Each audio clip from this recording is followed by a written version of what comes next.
नमस्कार साथियों, स्वागत आपका बिहार न्यूज में। चलिए बात करते हैं बिहार की बड़ी खबरों के बारे में, लेकिन उससे पहले अगर आपने चैनल को सब्सक्राइब नहीं किया तो सबसे पहले चैनल को सब्सक्राइब करके बेल नोटिफिकेशन ऑन कर दें, वीडियो को लाइक कर दें ताकि आने वाले जरूरी अपडेट्स आपको सबसे पहले मिलते रहें। तो चलिए बढ़ते हैं खबरों की ओर।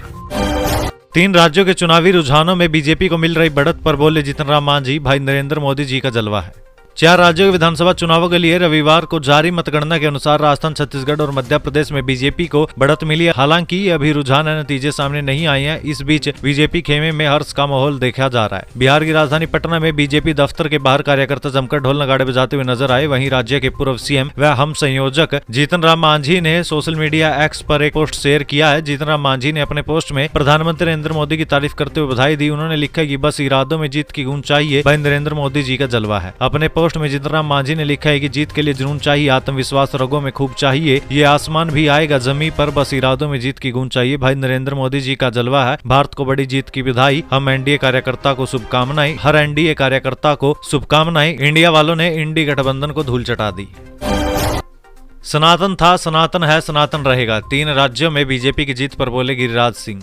देश के 4 राज्यों के विधानसभा चुनाव के परिणाम आना शुरू हो गए हैं। मध्य प्रदेश, राजस्थान, छत्तीसगढ़ के रुझानों में बीजेपी की सरकार बनती नजर आ रही है। बीजेपी कार्यकर्ता नतीजों की घोषणा होने से पहले ही जश्न मनाने में जुट गए हैं। बीजेपी नेताओं में भी उत्साह देखने को मिल रहा है। बिहार की राजधानी पटना में बीजेपी दफ्तर के बाहर जश्न का माहौल है। कार्यकर्ता एक दूसरे को गुलाल लगाते हुए और मिठाई खिलाते हुए देखे जा रहे हैं। इस बीच केंद्रीय मंत्री और बीजेपी के वरिष्ठ नेता गिरिराज सिंह ने भी 3 राज्यों में बीजेपी को मिल रही जीत को लेकर प्रतिक्रिया दी है। सोशल मीडिया एक्स पर गिरिराज सिंह ने लिखा कि सनातन था, सनातन है और सनातन रहेगा। बता दें कि सनातन धर्म को लेकर गिरिराज सिंह हमेशा से विपक्ष पर हमला बोलते रहे हैं। कुछ दिन पहले ही गिरिराज सिंह ने सनातन धर्म में हलाल का कोई स्थान नहीं होने की बात कहते हुए योगी आदित्यनाथ सरकार द्वारा उत्तर प्रदेश में हलाल सर्टिफिकेशन से जुड़े उत्पादों की बिक्री के खिलाफ की जा रही कार्रवाई का स्वागत करते हुए सीएम योगी का धन्यवाद भी किया था। इतना ही नहीं, गिरिराज सिंह ने बिहार में हलाल सर्टिफाइड प्रोडक्ट्स के बैन को लेकर राज्य के मुख्यमंत्री नीतीश कुमार को चिट्ठी भी लिखी थी। मनरेगा की योजनाओं में धांधली कर 18 लाख का गबन, पंचायत रोजगार सेवक बर्खास्त, कई अधिकारियों का रोका गया वेतन, मुखिया पर भी कार्रवाई। मनरेगा की योजनाओं में धांधली कर सरकारी राशि गबन करने के मामले में जहानाबाद जिला प्रशासन ने एक बड़ी कार्रवाई की है। पूर्वी सरेन पंचायत की पंचायत रोजगार सेवक पूनम वर्मा को बर्खास्त कर दिया गया। इसके अलावा प्रखंड कार्यक्रम पदाधिकारी अभिषेक कुमार पर भी विभागीय कार्रवाई की अनुशंसा की गई है। कनीय अभियंता अखिलेश कुमार, पंचायत तकनीकी सहायक रामदयाल चौधरी के 2 वार्षिक मानदेय वृद्धि पर रोक और तत्कालीन पंचायत रोजगार सेवक गौतम कुमार और लेखपाल नवीन कुमार मिश्रा के 1 वार्षिक मानदेय वृद्धि पर रोक लगाई गई है। तेजस्वी यादव को बड़ा झटका, इस बाहुबली राजद नेता ने थामा ओवैसी की पार्टी का दामन। राजद के प्रधान महासचिव रहीमुद्दीन उर्फ हैबर बाबा ने राजद का दामन छोड़कर एआईएमआईएम में शामिल हुए हैं। दरअसल किशनगंज जिले में लोकसभा चुनाव नजदीक आते ही राजनीतिक दलों में तोड़ जोड़ का खेल जारी है। एआईएमआईएम के प्रदेश अध्यक्ष अख्तरुल ईमान ने राजद के जिला प्रधान महासचिव व बाहुबली नेता रहीमुद्दीन उर्फ हैबर बाबा को अपनी पार्टी में शामिल कर लिया है। एआईएमआईएम में शामिल होने के बाद कार्यकर्ताओं ने माला पहनाकर उनका जोरदार स्वागत भी किया। दानापुर में अतिक्रमण हटाने के दौरान सिलेंडर ब्लास्ट, एसडीओ बोले असामाजिक लोगों ने आग लगाई, रोड़ेबाजी की कार्रवाई की जाएगी। पटना के दानापुर में अतिक्रमण हटाने के दौरान रसोई गैस सिलेंडर में ब्लास्ट हो गया, जिससे इलाके में दहशत भीषण आग लग गई है। मौके पर अफरा तफरी का माहौल बन गया। एसडीओ प्रदीप कुमार ने बताया कि घर खाली करने के दौरान कुछ असामाजिक तत्वों द्वारा आग लगाई गई है। उन्हें चिन्हित किया जा रहा है, उनके खिलाफ कार्रवाई होगी। आग लगने के बाद गैस सिलेंडर एक एक करके फटने लगे। हमने सभी को सुरक्षित बाहर निकाल लिया। अतिक्रमणकारियों ने पुलिस बल पर भी रोड़ेबाजी की। इस दौरान पुलिस बल के साथ एक पत्रकार रंजीत कुमार घायल हो गया। हाईकोर्ट के निर्देश पर पटना जिलाधिकारी ने सुनवाई करते हुए बाढ़ कटाव पीड़ित विस्थापित परिवारों को प्रखंड कार्यालय परिसर से हटाने का निर्देश दिया था। अनुमंडल अधिकारी के नेतृत्व में प्रशासन ने प्रखंड कार्यालय परिसर से अतिक्रमण को हटाने की कार्रवाई शुरू की थी। स्थानीय लोग अतिक्रमण हटाने का विरोध कर रहे थे। मोतिहारी में बीजेपी की जीत पर मनाई खुशियां, राधा मोहन सिंह बोले राजस्थान, छत्तीसगढ़, मध्य प्रदेश हमारी, अब बिहार की बारी।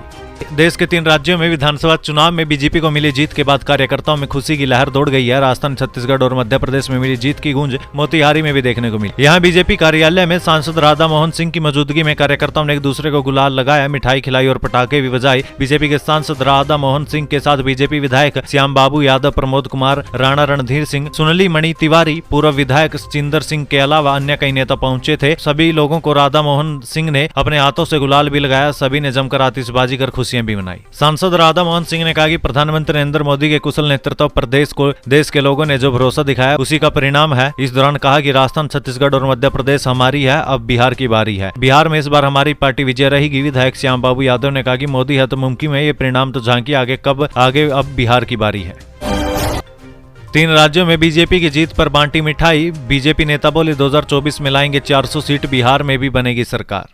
3 राज्यों में बीजेपी की बहुमत आने की खुशी में शहर के कचहरी चौक पर जमकर आतिशबाजी और मिठाइयां बांटी गई। राजस्थान, मध्य प्रदेश और छत्तीसगढ़ में भारतीय जनता पार्टी लगातार बढ़त बनाए हुए है। बीजेपी के कई उम्मीदवारों ने तीनों राज्यों में जीत हासिल कर ली है। राजस्थान, मध्य प्रदेश और छत्तीसगढ़ में पूर्ण बहुमत के साथ सरकार बनाने की खुशी बीजेपी के नेता और कार्यकर्ताओं के चेहरे पर साफ दिखाई दे रही। इस अवसर पर जमुई बीजेपी के जिला अध्यक्ष कन्हैया सिंह ने कहा कि मध्य प्रदेश, राजस्थान और छत्तीसगढ़ की जनता ने बीजेपी को वोट देकर प्रचंड बहुमत से जीत दिला दी। हम तीनों राज्यों की जनता का आभार प्रकट करते हैं। उन्होंने कहा कि आने वाले 2024 लोकसभा चुनाव में बीजेपी 400 सीट लाएगी। हम बिहार में भी सरकार बनाएंगे।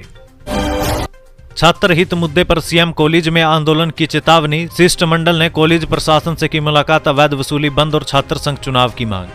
मिथिला स्टूडेंट यूनियन ने सीएम कॉलेज प्रशासन को 14 सूत्री मांगों का ज्ञापन सौंप कार्रवाई करने की मांग की है तथा मांगे पूरी नहीं होने पर आंदोलन की चेतावनी भी दी है। कुछ छात्रों ने एक शिष्टमंडल बनाकर कॉलेज प्रशासन से मुलाकात की तथा छात्र हित के मुद्दे को कॉलेज प्रशासन को पूरा करने के लिए कहा गया, जिसमें मुख्य तौर पर छात्रों ने काउंटर पर अवैध वसूली को बंद करे तथा छात्र संघ के चुनाव की भी मांग की है।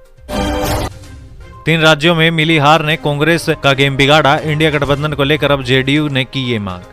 राजस्थान, मध्य प्रदेश और छत्तीसगढ़ में कांग्रेस के खराब प्रदर्शन को लेकर अब जनता दल यूनाइटेड ने उस पर दबाव बनाना शुरू कर दिया है। जेडीयू के प्रदेश महासचिव निखिल मंडल ने ट्विटर पर एक पोस्ट करते हुए कांग्रेस पर हमला बोला, कहा कि अब इंडिया गठबंधन को नीतीश कुमार के अनुसार चलना चाहिए। कांग्रेस पर तंज कसते हुए निखिल मंडल ने कहा कि पिछले कुछ समय से कांग्रेस 5 राज्यों के चुनाव में व्यस्त रही, जिसकी वजह से इंडिया गठबंधन पर ध्यान नहीं दे पा रही थी और अब तो कांग्रेस चुनाव भी लड़ चुकी है और नतीजे भी सबके सामने। निखिल मंडल ने कहा कि नीतीश कुमार इंडिया गठबंधन के सूत्रधार है और वही इसकी नैया को पार करा सकते हैं।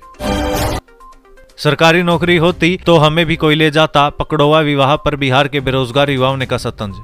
बिहार में एक बार फिर पकड़ोवा शादी का मामला सामने आया। इस बार बीपीएससी की परीक्षा पास कर हाल ही में शिक्षक बने एक युवक को कुछ लोगों ने किडनैप कर लिया और गन पॉइंट पर उसकी जबरन शादी करा दी। टीचर को स्कूल से अगवा कर लिया गया था। बिहार में पकड़ोवा विवाह के लिए बीते कुछ सालों में किडनैपिंग के मामले लगातार बढ़े हैं। बीपीएससी टीचर की जबरन शादी के मामले को लेकर जब पटना के कुछ युवाओं से बातचीत की गई तो उनका कहना था कि इस तरह के मामले ठीक नहीं है। ऐसे मामले सामने आने के बाद से युवाओं के परिजन भी चिंतित है। आशीष और ऋषभ ने कहा है कि हम लोग अभी बेरोजगार हैं, इसलिए हमारी अभी शादी नहीं हुई। अगर हमारी भी सरकारी नौकरी लग गई होती तो हमें भी कोई उठा ले जाता और शादी कर देता।